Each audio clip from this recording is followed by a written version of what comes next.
નમસ્કાર મિત્રો, આજે આપણે આગળના 2 લેક્ચર જોઈ ગયા છીએ. ધોરણ 10 સામાજિક વિજ્ઞાનમાં આજનો લેક્ચર પણ પાઠ નંબર 8 કુદરતી સંસાધનો એના વિશે આપણે ત્રીજું લેક્ચર ચાલુ છે. એ પાઠનું જ આગળ 2 યુટ્યુબ વિડીયો આવી ગયા છે. એ જો કોઈએ ન જોયા હોય તો જોઈ લેવા. અને આ લેક્ચર પણ પરીક્ષામાં 29 સાથે કદાચ આવે તો પૂછાઈ શકે, તો તૈયારી કરી રાખવાની છે. હવે કુદરતી સંસાધનોમાં આગળનું થોડું આપણે યાદ કરીએ કે કુદરતી સંસાધનો એટલે શું. એની વ્યાખ્યા થોડી આપણે યાદ કરીએ કે કુદરત તરફથી મળતી અમૂલ્ય ભેટ છે, એને આપણે કુદરતી સંસાધનો કહેતા હતા. અનેક વસ્તુઓ છે, નદીઓ, પહાડો, ખનિજ, આ બધા કુદરતી સંસાધનો છે. પણ માનવી જ્યારે એનો ઉપયોગ કરે ને ત્યારે એને સંસાધન કહેવાય, બાકી એને સાધન કહીશું. અને માનવી એનો ઉપયોગ કરે જ છે. તો કુદરતી સંસાધનના ઉપયોગ કઈ રીતે એ પણ આપણે જોઈ ગયા કે એનો ખોરાક તરીકે આપણે ઉપયોગ કરતા હતા. દાખલા તરીકે અનાજ, દૂધ છે. એનો ઉર્જાના સ્ત્રોત તરીકે પણ આપણે ઉપયોગ કરતા હતા. પેટ્રોલ, ડીઝલ, ખનિજ, કોલસો છે. ઉદ્યોગોમાં પણ કાચા માલ તરીકે પણ એનો ઉપયોગ કરતા હતા. દાખલા તરીકે કપાસ ઉદ્યોગ, કાપડ ઉદ્યોગ માટે કપાસ, તેલીબિયા ઉદ્યોગ માટે સિંગ છે, તલ છે. આ બધા જ તો કુદરતી સંસાધનોનો આપણે અનેક રીતે ઉપયોગ કરતા હતા. એ આગળના લેક્ચરમાં આપણે જોઈ ગયા છીએ. એના અનેક પ્રકારો પણ આપણે પાડતા હતા કે વ્યક્તિગત માલિકીના સંસાધનો, ખાનગી માલિકીના સંસાધનો. તો આવી રીતે અને વિતરણના આધારે પણ એના પ્રકાર પાડતા હતા. એકલ સંસાધન, સુલભ સંસાધન, એવા અનેક પ્રકારો આપણે એના પાડ્યા હતા. ત્યાર પછી કુદરતી સંસાધન તરીકે જમીનનું નિર્માણ કઈ રીતે થાય છે, તો એ માટે આપણે ખડક વિશે શીખ્યા હતા. ખડક એટલે શું એ પણ જોઈ ગયા હતા. 3 પ્રકારો પડ્યા હતા ખડકના: આગ્નેય ખડક, રૂપાંતરિત ખડક, બરાબર. એવા 3 પ્રકાર એના પાડ્યા હતા. અને એ જે ખડકો ધોવાણ થવાથી કુદરતી પરિબળોને આધારે જે ખડકનું ધોવાણ થતું હતું અને એમાંથી જે ખનિજ દ્રવ્યો, જૈવિક દ્રવ્યો ભળે છે ને એ રીતે જમીનનું નિર્માણ થતું હતું, એ પણ આપણે જોયા હતા.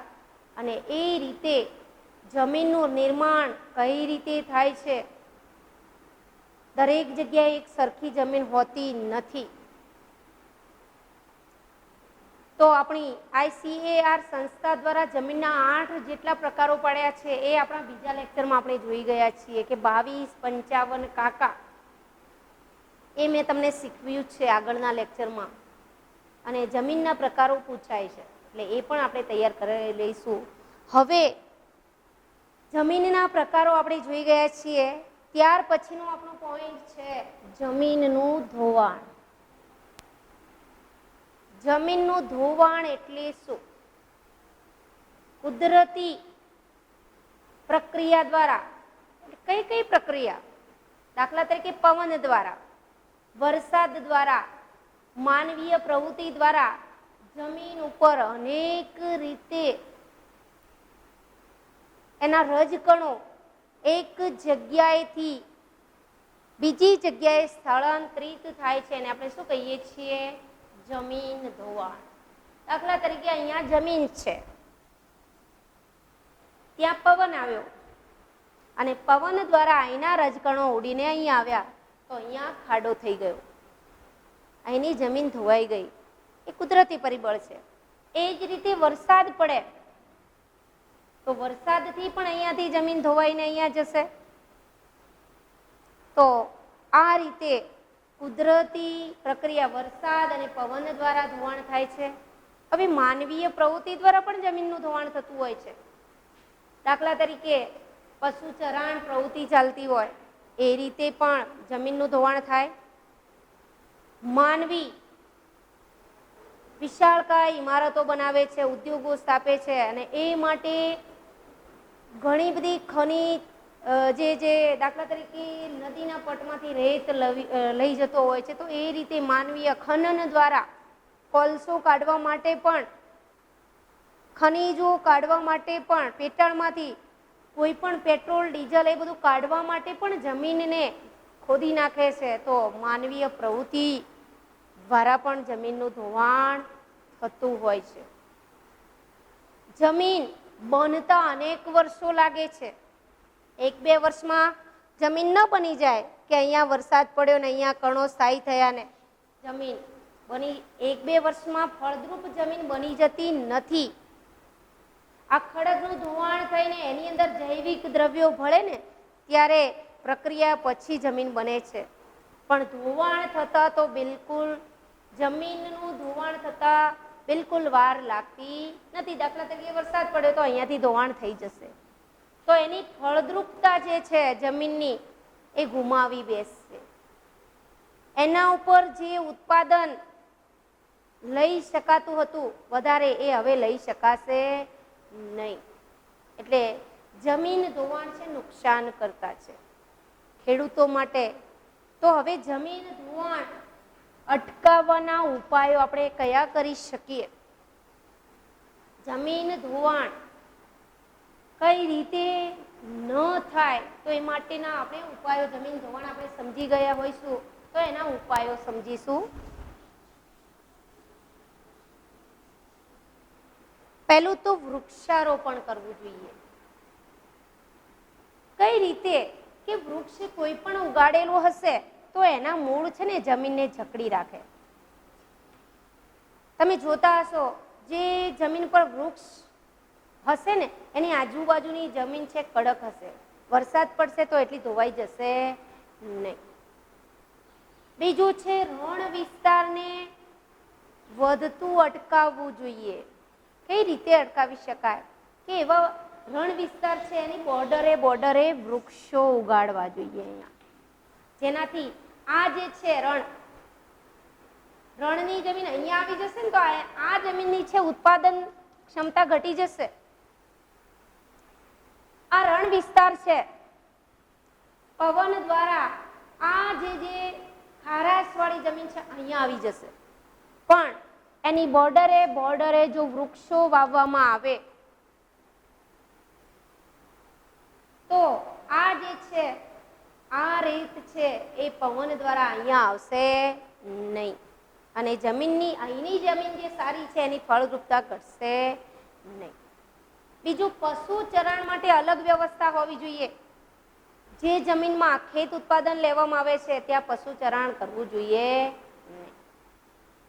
બીજું કે બધા જ ઉપાયો આપણે જે ઉપાયો સૂચવીએ છીએ એ બધી જગ્યાએ કામમાં ન લાગ્યા. અનેક ઉપાયો છે એ જમીન કેવા પ્રકારની છે ને એના આધારે આપણે એ ઉપાયો કરી શકીએ. દાખલા તરીકે પહાડી વિસ્તારની આપણે વાત કરીએ,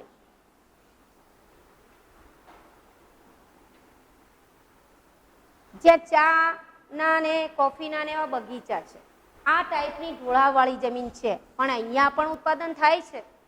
અહીંયા વરસાદ પડશે, અહીંયા વરસાદ પડશે તો જમીન ઉપર સીધો વરસાદ પડશે તો બધી ધોવાઈ જશે. પણ આવી જમીનનું ધોવાણ અટકાવવા આપણે શું કરી શકાય? તો અહીંયા સમોચ્ચ રેખાની રીતે પગથિયા આકાર બનાવી દેવામાં આવે. કેમ એવી રીતે બનાવવામાં આવે કે અહીંયા વરસાદનું પાણી પડશે, ધીરે ધીરે અડકીને અહીંયા આવશે, ધીરે ધીરે ધીરે ધીરે ધીરે ધીરે તો આ જે જમીન છે ધોવાશે નહીં અને ધીરે ધીરે જમીનની અંદર પાણી ઉતરશે. બીજું આની અંદર પગથિયા કરીને ખાડા પણ પાડી શકાય કે અહીંયા પાણી ભરાઈ રહે. પગથિયા આકારની ખેતી, ચા કોફીના બગીચા તમે જોતા હશો. આસામમાં ને આપણા ટોપ સ્કોરર એપ છે ને એમાં આપેલો છે પાઠ, જોઈ લેજો. અસમના ને ખેતરો ચા કોફીના આપેલા છે આ ટાઈપના પગથિયા આકારની. તો આવા ખાડા પાડીને કેમ એવું પાડવામાં આવે તો એની અંદર પાણી ભરાઈ રહેશે. પાણી કોઈ પણ પાણી જોરથી વહે ને તો ધોઈ નાખે, પણ એને થોડું થોડું અડકાવીને વહેવા દેવામાં આવે ને તો એ ધોવાણ થશે નહીં. એટલે પગથિયા એટલે ધીરે ધીરે પાણી અહીંયાથી વહીને અહીંયા જશે, અહીંયા ખાડામાં ભરાઈ રહેશે. એ જ રીતે આ પગથિયા ઉપર જશે ને ધીરે ધીરે ધીરે જમીનનું ધોવાણ થશે નહીં અને પાણી જમીનની અંદર ઉતરશે તો એની ફળદ્રુપતા વધશે. પણ જોરથી જો ધોવાણ થશે તો એ જમીનની ફળદ્રુપતા ઘટશે. એટલે આ ટાઈપે પગથિયા આકારની જે દાખલા તરીકે આ ઢોળાવ આકારની જમીન છે ને ત્યાં આપણે આ ઉપાય કારગત નીવડે, બધી જગ્યાએ નહીં. એટલે જ્યાં જેવી જમીન છે ત્યાં અલગ અલગ પ્રકારના આપણે ઉપાયો કરી શકીએ. હવે કેટલીક જમીન છે નદી કિનારે હોય તો નદી અહીંયાથી વહે છે અને બાજુમાં ખેતરો છે તો અહીંયા પાળા બાંધવા જોઈએ. બીજું કે નદીમાં અમુક અમુક અંતરે ચેક ડેમ કે પાળા કે એવું બાંધી દેવું જોઈએ. કેમ? નદી છે અથવા તો વહેણું છે તો આજુબાજુના ખેતરની જમીન ધોવાઈ જાય, તો એ ધોવાઈ ન જાય એ માટે પહેલા તો અહીંયા વૃક્ષો જુગાડવા પડે. બીજું કે આમાં આ જે વહેણું છે એમાં વધારે પાણી ન આવે, આજુબાજુની જમીન ધોવાય નહીં, એ માટે આ જે છે નદીનું કે પાણીનું વહેણ છે ત્યાં અમુક અમુક જગ્યાએ પાળા બાંધી દેવા જોઈએ. ચેક ડેમ જેને કહીશું. બોરીબંધ પણ ચાલે કે જે સિમેન્ટની જૂની થેલીઓ છે એની અંદર ત્યાંની ને ત્યાંની રેત ભરી અને આડી મૂકી દેવામાં આવે તો પાણી રોકાઈ જશે. એ રીતે પાળા પણ બાંધી શકાય. આ પાણી અહીંયા તો ભરાઈ રહેશે અને પછી આગળ વધશે, અહીંયા ભરાઈને પછી આગળ વધશે, ધીરે ધીરે પાણી જમીનમાં પણ ઉતરશે. પાણી જમીનમાં ઉતરે એટલે ભૂગર્ભ જળ જેને કહીશું એ પણ ઊંચા આવશે. બીજી સમસ્યા આપણી જમીન ધોવાણ, આ જ પાણી છે આ ખેતરોમાં ભરાઈ જશે નહીં. હવે આ ખેતરોમાંથી આવતું પાણી છે એ અહીંયા ધોવાણ કરે છે તો એ માટે બીજું પણ આપણે વિચારીએ કે આ ખેતર છે એની અંદર ઊંડી ખેડ કરવી જોઈએ. ખૂબ ઊંડી ખેડ કરવામાં આવે તો એ પાણી છે એ જ ખેતરમાં ભરાઈ રહેશે અને પછી ભરાઈ અને એની જમીનની અંદર ઉતરશે. વધે પાણી બહાર જશે, પણ એ રીતે બધા જ ખેતરોમાં કરવામાં આવે કે ઊંડી ખેડ, અહીંયા પણ ઊંડી ખેડ, તો પછી અહીંયા ને અહીંયા ઉતરી જશે, અહીંયા આવશે નહીં. અહીંયા નહીં આવે તો આ જમીન ધોવાશે નહીં. એટલે ઊંડી ખેડ કરવી જોઈએ. જમીનની અંદર શું કરવું જોઈએ? ઊંડી ખેડ કરવી જોઈએ, જેનાથી જમીન ધોવાણ થશે નહીં. જમીન ધોવાણ જો થાય તો આપણે શીખી ગયા છીએ કે એની અંદર ફળદ્રુપતા ઘટી જશે. જે ઉત્પાદન એના પોષક તત્વો ઉપરના પડમાં જ હોય છે,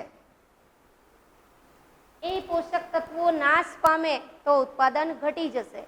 તો આપણે આપણી રીતે જે જમીનને અનુકૂળ હોય એવા આપણે શું કરી શકીએ છીએ? ઉપાયો કરી શકીએ છીએ.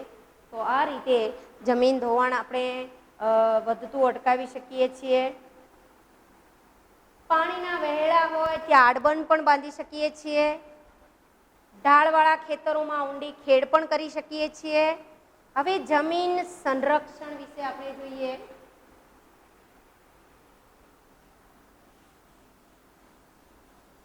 જમીન સંરક્ષણ એટલે શું? કે જમીનનું રક્ષણ કરવું એ જ સંરક્ષણ છે. આગળ પણ જોયું, મેં કહ્યું તમને કે જમીન છે એ ફળદ્રુપ જમીન છે. ખૂબ જ